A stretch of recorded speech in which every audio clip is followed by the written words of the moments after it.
Sa Good Vibes, Gilas Pilipinas Women's Under-18 ang undefeated sa FIBA Siaba qualifiers. Todo suporta naman ang nagrense crowd sa mga taga-Negros nga kabahin sang team. May report si Richard Caballero.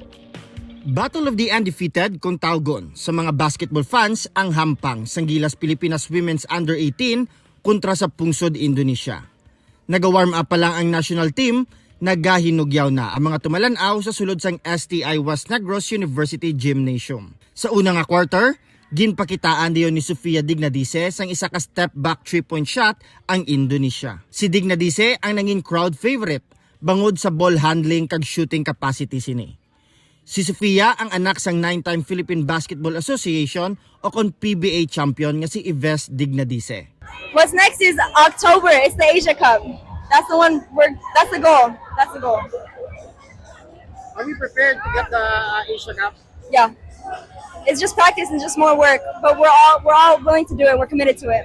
Apisar nga nakaangkon ini sang minor injury, nakakuha ini sa gihapon sang 14 points, 5 ka rebounds kag 3 ka steals. Nangindako man nga factor para sa Gilas ang playmaking nga ginapakita sang pinakabata sa grupo, nga si Sia Jan Oñate sang Silay City. Sa ulihe, nakuha sang Gilas Pilipinas ang kampyonato sa FIBA Siaba qualifiers.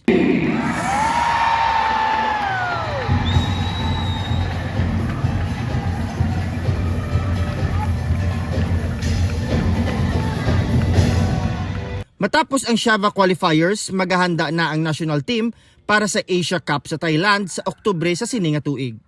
Ini ang pinakauna nga tion nga ginhiwat sa Bacolod City ang nasambit nga kompetisyon.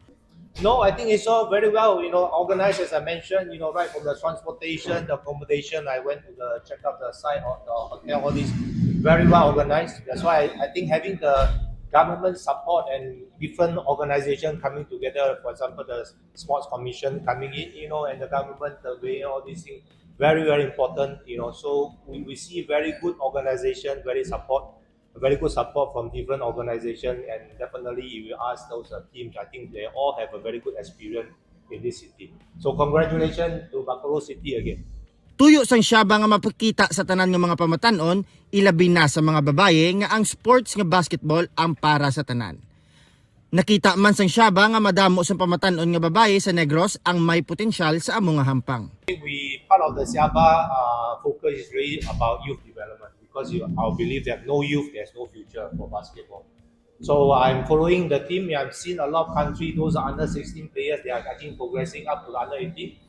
I saw a lot of improvement, which is good.